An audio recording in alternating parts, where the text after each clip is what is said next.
não parar, não precipitar e não retroceder. Então dizer para esse cara, sabe quando nós vamos parar? Nunca. Nunca na sua porca vida. Né?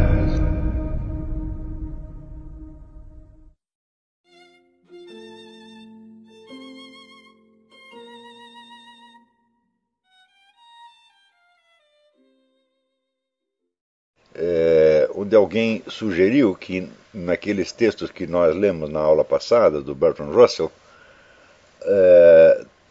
talvez aquelas propostas do Russell tivessem um sentido irônico, como a proposta do governo dos sábios na República de Platão, tá certo?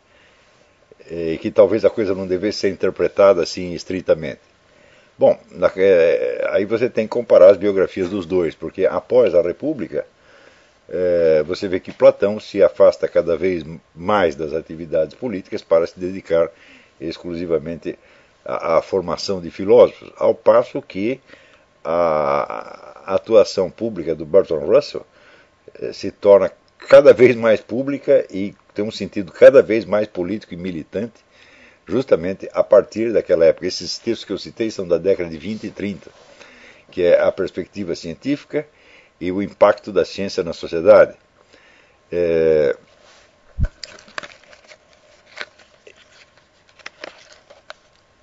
E você vê que a atuação política do Bertrand Russell não só ela se torna mais intensa, como ela se torna cada vez mais descarada nos valores que ela pretende impor.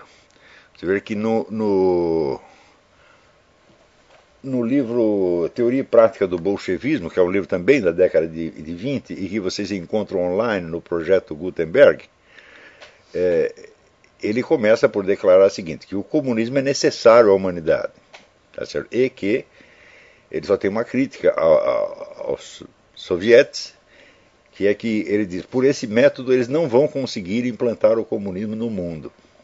Ele tinha razão, no fim das contas, né? Então, isso quer dizer que ele estava apostando muito mais no método fabiano e na formação de uma casta governante de cientistas, tá certo? Então, misturava um pouco, vamos dizer, as duas linhas utópicas mais características da mentalidade revolucionária dos últimos tempos, que são o marxismo e o positivismo, o comunismo e o positivismo. Então, ele já tinha a ideia de um comunismo positivista, que seria, vamos dizer, o governo da sociedade pelos cientistas, a sociedade inteiramente planejada e dirigida pela comunidade científica. Né? E ele achava que só por esse meio era possível implantar o comunismo. Né? Nem de longe lhe ocorreu que, tanto pelo método súbito ou bolchevique, quanto pelo método lento e gradual ou fabiano, ia dar na mesma, porque a expressão implantar o comunismo não faz o menor sentido. É curioso que o filósofo fez a carreira como analista da linguagem, ele praticamente reduzia a filosofia à análise da linguagem, e que criou tantos instrumentos lógicos tão precisos para fazer isto, não conseguia jamais aplicar esses instrumentos quando analisava alguma coisa real, como, por exemplo, essa questão do bolchevismo comparado ao fabianismo. A expressão implantar o comunismo não faz o menor sentido, porque é da natureza do movimento revolucionário jamais cumprir os seus objetivos. Ele não pode cumprir os seus objetivos. E note que na década de 20 já havia elementos suficientes, né, para chegar a essa conclusão. Já tinha havido revoluções comunistas. Né? E se você analisasse todo o movimento revolucionário que vinha desde o século XVIII, você ia perceber claramente isto.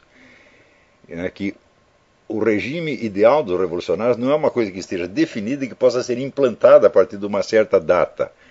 Ele é um objetivo, por assim dizer, vazio, indefinido, do qual a sociedade pode ir se aproximando, assim como numa assíntota, a curva que vai chegando perto de uma reta, mas quando vai chegando ela fica mais curva, mais curva, mais curva e nunca chega.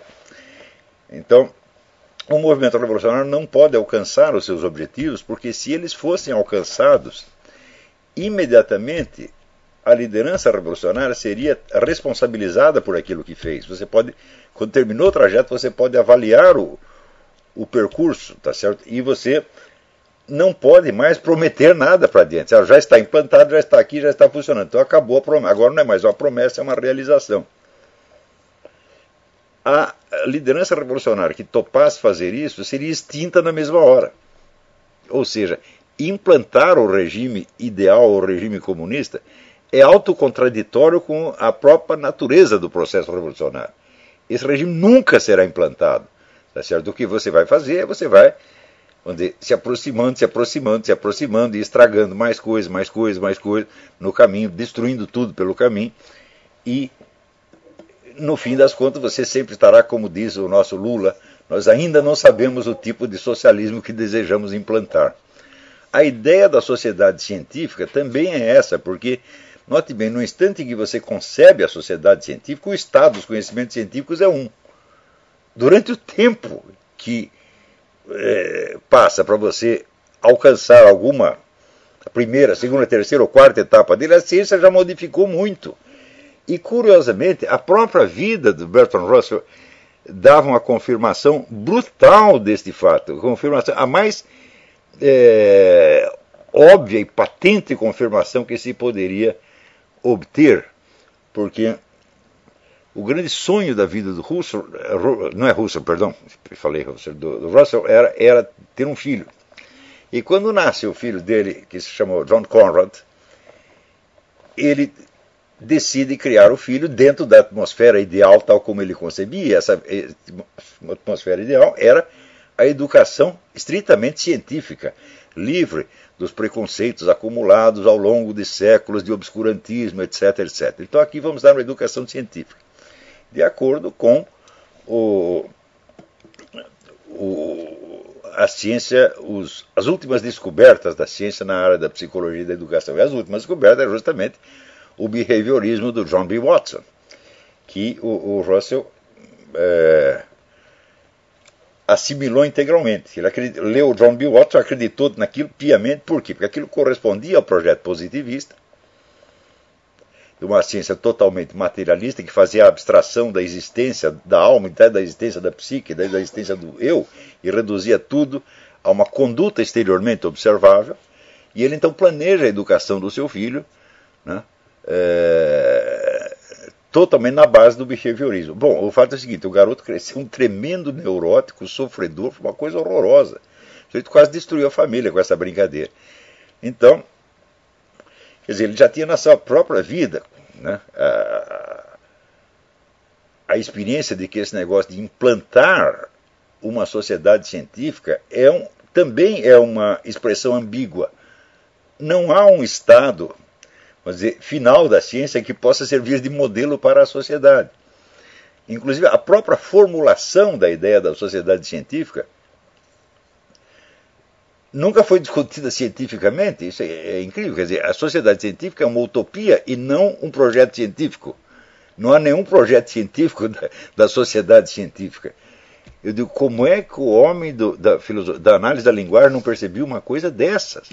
Ele não percebia do mesmo modo que ele não percebia que estava destruindo a alma do filho. Entendeu? Também, de novo, mais tarde ele fez a mesma coisa quando decidiu aplicar na sua própria família os conceitos que ele tinha a respeito de casamento, moral, etc, etc. Devastou a família, foi uma desgraça, né? E a filha que o adorava, ele disse, olha, só tem, meu pai não era muito legal, só tem aquele negócio que queria implantar aquelas teorias aqui na minha família, foi uma desgraça, né? Então, veja, o Bertrand Russell começa com uma ideia utópica, que é a ideia de que a lógica matemática poderia unificar todas as ciências. Então, ou seja, todas as ciências seriam, em última análise, reduzidas à matemática. Tá certo? Então, isso é a primeira utopia.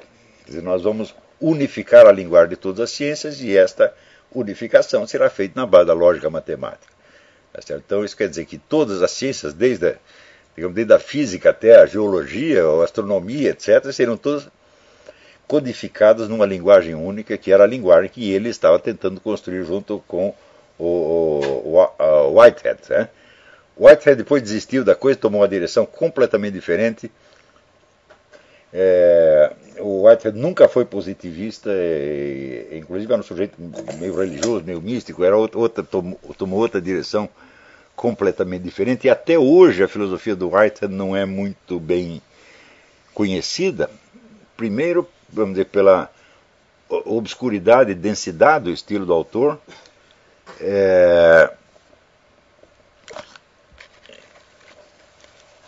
e segundo, porque ele foi muito prejudicado por más edições dos seus textos, que só agora tem uma versão confiável. Então Whitehead praticamente abandonou a história. Todo mundo sabe que é um grande filósofo, mas ninguém sabe o que ele pensa. É só agora que tem a condição de fazer isso. E, enquanto isso, o Russell continuou, né, da proposta que está no livro Princípio à Matemática, da unificação da ciência, que evidentemente logo fracassou, tá certo? Quer dizer, é um catatal de 3 volumes, que daí chega o Kurt Gödel com um trabalho em 20 páginas e prova que aquilo é impossível. Então, como a sua utopia científica não deu certo, ele em seguida pensa numa utopia para o mundo inteiro. E essa utopia é o comunismo. Porém, o comunismo é realizado não por meio soviético, e sim, não por meio insurrecional, e sim por meio da lenta apropriação da sociedade por uma elite científica, que é um projeto que ainda está sendo realizado. Então isso quer dizer que aquilo que Russell dizia naqueles textos que nós lemos aqui, não tinha sentido irônico, era sentido literal mesmo. Ele continuou lutando por aquilo. Tá certo? E foi se tornando, ao longo do tempo, justamente à medida que as suas utopias falhavam, ele se tornava mais radical. Ele, na última década de vida dele, ele teve uma fase guevarista e anti-americana radical, inventando aquele... vamos dizer, até estava lendo hoje mesmo a mensagem que ele enviou à Conferência Tricontinental de Havana, que foi o grande projeto da Revolução Latino-Americana, assim, se derramando, babando ovo para Fidel Castro e Che Guevara de uma maneira assim vergonhosa, decrépita. Então, ele sempre se viu como um salvador do mundo. E quando as coisas davam errado, ele absolutamente não se tocava. Ou seja, eu acho que ele tinha uma total incapacidade de se decepcionar consigo mesmo. E esse era o problema dele. Ele não sabia se julgar, ele não tinha ideia da sua fragilidade. Ele sempre se considerou um salvador do mundo, sempre foi um louco.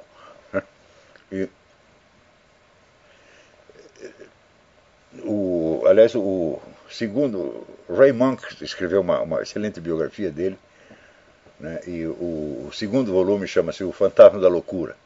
Quer dizer que a fase, os últimos 50 anos da vida dele são todos marcados por algum sinal de insanidade. Né?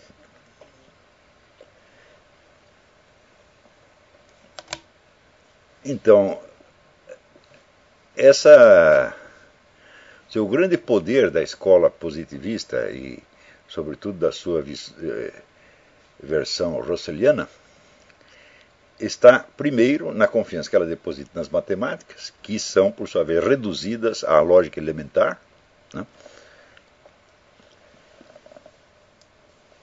O que não é uma coisa inteiramente exata. Né? Quer dizer, a redução da matemática à lógica simplesmente faz abstração do conceito de quantidade, porque a lógica não tem nada a ver com quantidade, mas a matemática tem, e você conceber uma matemática inteiramente não quantitativa seria inteiramente absurdo, né? Se você dizer, bom, mas existe todo o ramo da álgebra onde você não lida com as quantidades, não, isso é mentira, eu lido com as quantidades, sim. Tá certo? As quantidades estão todas lá, só são designadas, tá certo? De uma maneira indireta, apenas pelas suas operações e não pelas quantidades em si mesmas. Né? Então, essa redução às matemáticas implicava, quer dizer, uma discussão inicial com Kant. Kant havia dividido os juízos ou proposições em 2 tipos.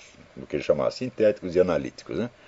Juízos analíticos são aqueles nos quais aqueles que derivam por mera análise das premissas que foram colocadas, ou seja, eles não acrescentam nada, tá certo? Então,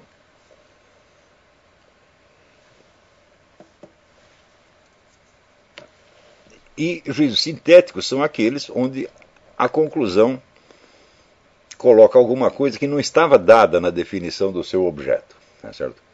Então, por exemplo, Kant achava que a proposição, o caminho mais curto entre dois pontos é uma reta, ele achava que era um juízo sintético. Porque no conceito de reta, nada havia do qual se pudesse deduzir isto logicamente. E, no entanto, essa é uma proposição autoevidente. Então, a grande pergunta do Kant é o seguinte: se existem juízos sintéticos a priori, ou seja, se sem o recurso à experiência e usando apenas a nossa capacidade intelectual pura, a razão pura, tá certo? Nós poderíamos obter algum conhecimento que não fosse tautológico, que não fosse uma mera repetição do que já estava dado nas premissas. E a conclusão dele é que sim, ele diz que até as operações, vamos dizer, da aritmética elementar são sintéticas. Ele diz: se eu somo 2 mais 3, nada no conceito de 2 e no conceito de 3 me diz que eles têm que dar 5 quando somados. Tá certo? Então ele pegava assim, toda a geometria de Euclides, para ele, era composta de juízos sintéticos, tá certo? Ou seja, juízos que acrescentavam algo, vamos dizer, às premissas ou definições, e que, no entanto, tinham sido obtidos não da experiência, mas por pura análise, pela razão pura. Então, para o projeto de Bertrand Russell,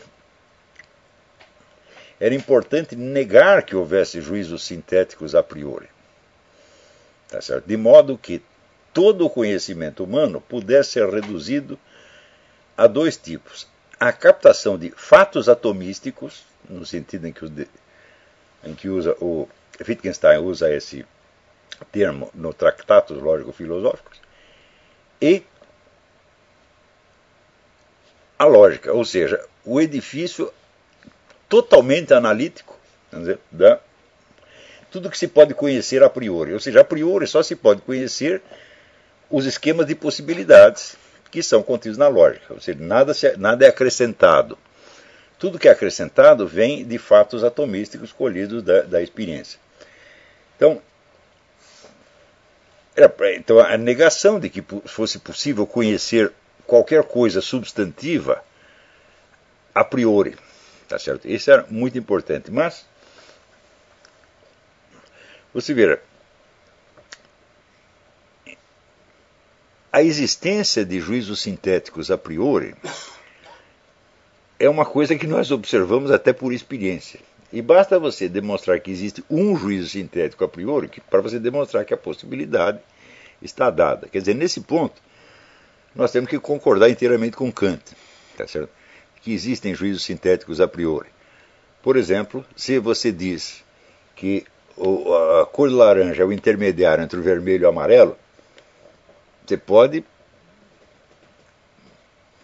examinar o quanto você queira a noção do amarelo e a noção do vermelho, e o laranja não estará dado ali.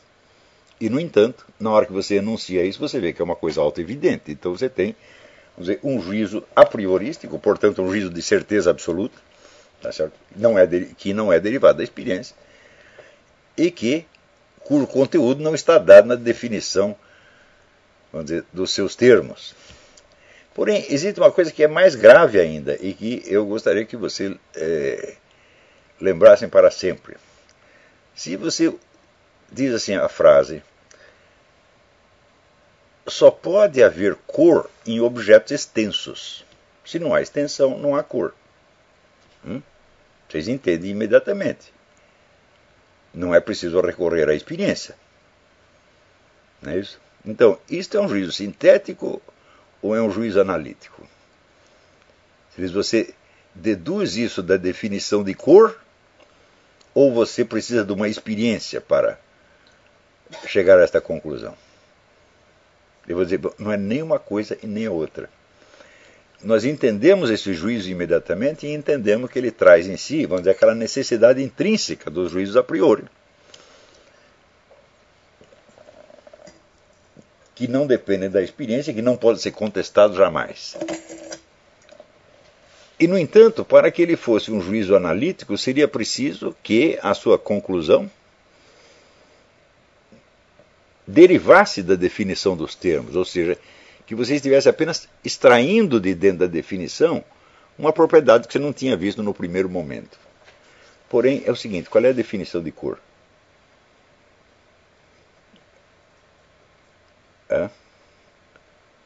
Não há definição de cor. Até hoje, o que se discute muito, vamos dizer, é, por exemplo, se as cores são propriedades dos próprios objetos, ou se são algo que está na nossa mente, ou se é um tipo de relação que se estabelece entre a nossa mente e os objetos. Essa discussão surgiu a partir do momento em que Isaac Newton dividiu as qualidades dos objetos materiais em qualidades primárias e secundárias. Quer dizer, primárias são aquelas que podem ser medidas objetivamente. Tá certo? Então, como por exemplo a extensão, o peso, etc, etc. E qualidades secundárias são aquelas que dependem de um observador humano para apreendê-las, como por exemplo a cor, o sabor, né, o cheiro, etc, etc. Então, ele excluiu essas do campo da ciência física e deixou para uma outra ciência qualquer que viesse no futuro, né, como acabou de fato aparecendo. Mas até hoje, então existe essa teoria relacionista das cores. Mas note bem que ela não está discutindo o conceito de cor. Está discutindo não o que é a cor, mas onde ela está. Ela está na nossa mente, ou está nos objetos, ou está em algum tipo de relação que se estabelece. Então, nem isto se sabe. Tá certo? Isso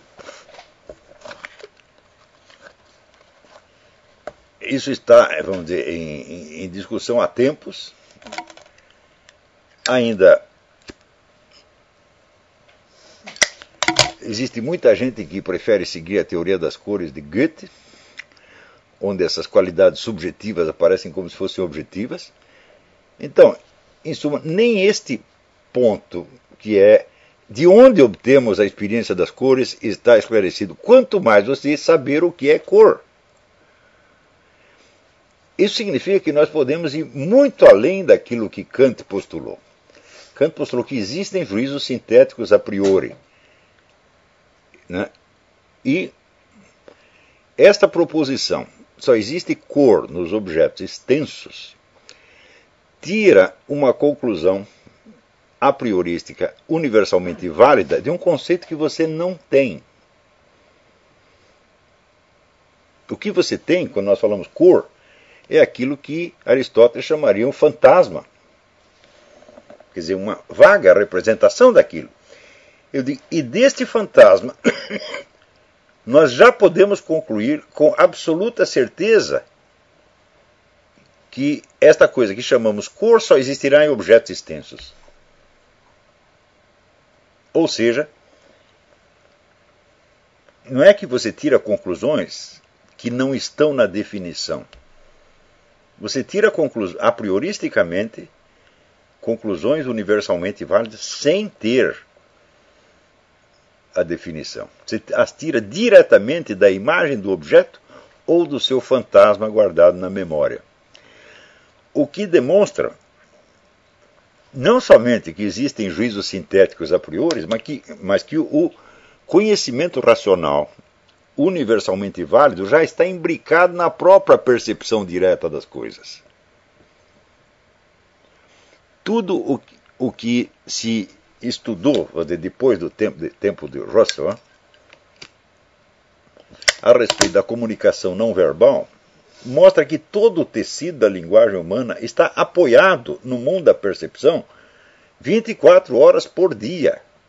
Se você suprime a comunicação não verbal, a comunicação verbal se torna incompreensível, inatingível. Sem esta base física, corporal da comunicação, ela está sempre presente. Tá certo? Ou seja, mesmo que os objetos da comunicação não estejam presentes, tá certo? Para dar um testemunho físico daquilo que você está falando, existe o testemunho dos próprios interlocutores que estão se comunicando em vários graus que não são acessíveis à comunicação verbal e que sem esse suporte a comunicação verbal se tornaria absolutamente impossível. Ou seja, toda a análise da linguagem que esta gente vem fazendo há muito tempo, é certo? 90% dela se perde pelo simples fato da existência da comunicação não verbal e pela existência de juízos como esse, por exemplo, que eu acabei de enunciar aqui para vocês, que qualquer um pode conferir. Eu não sei o que é cor e, no entanto, eu sei que ela só existe em objetos extensos. Então, se uma conclusão universalmente válida pode ser tirada diretamente de uma impressão sensível, sem precisar passar pela definição, então isso significa que o conhecimento racional da estrutura do mundo já está dado, de algum modo, já no próprio nível da percepção sensível. O que significa que a separação estrita entre o racional e o experimental não vale. Ela é apenas uma convenção. Segundo, significa que a distinção entre as qualidades primárias e qualidades secundárias não é uma distinção objetiva. Ela também é somente convencional. Nós não sabemos onde termina uma coisa e onde começa a outra. Tá certo? E significa, em terceiro, que além de existirem juízos sintéticos a priori, mostrando, vamos dizer, o poder cognitivo efetivo da razão humana, existe a possibilidade de extrair esse conhecimento já diretamente da presença física dos objetos. Vocês se lembram a experiência do baralho que foi mencionada nas primeiras aulas? Né? O sujeito que ia virando cartas de um baralho e que ele tinha que chegar a uma certa conclusão, captar uma constante nas figuras que apareciam no baralho. E quando ele chegava à conclusão, quando ele percebia que havia uma constante nas cartas do baralho, era registrado o tempo que ele tinha levado para chegar a essa conclusão. Mas que eletrodos colocados na mão do indivíduo, medindo a diferença de temperatura e o suor que aparecia na mão, percebi que, de certo modo, a mão já tinha tirado a conclusão antes que o seu portador tirasse. Ou seja, que estava havendo ali duas formas de raciocínio. Uma que era feita através da representação guardada na memória. Outra que era feita diretamente com os objetos. Ou seja,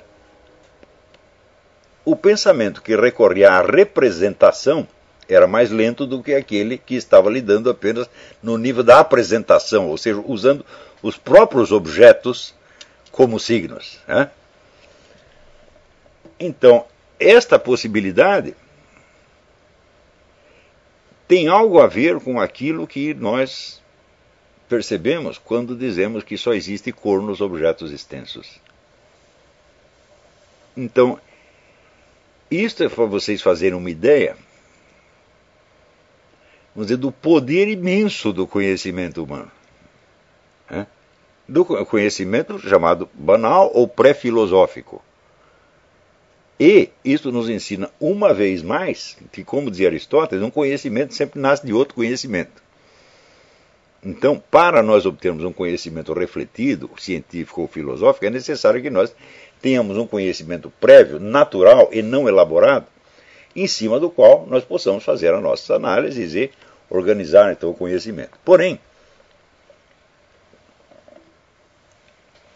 é básico para nós entender o seguinte, que o conhecimento científico ou filosófico ele pode tornar mais diferenciado ou mais claro este conhecimento pré-filosófico, o conhecimento espontâneo, o conhecimento vulgar, mas ele não pode superá-lo jamais. Ele é um conhecimento de outro tipo, vamos dizer, mais facilmente controlável, e mais facilmente comunicável, tá certo? Porém, ele não pode jamais ter a precisão e a finura do conhecimento pré-filosófico. Na verdade, o único conhecimento que existe é o pré-filosófico. O conhecimento científico e o conhecimento filosófico são elaborações em cima dele. Do canal, tranquilo? Então, na nossa comunidade do YouTube a gente sempre deixa alguma postagem, juntamente com alguns links de livros para vocês adquirirem. E também deixamos sempre aqui nos comentários e na descrição do vídeo nossas redes sociais. Então se inscreva no canal, siga a gente nas redes sociais e quem puder apoie o nosso canal financeiramente.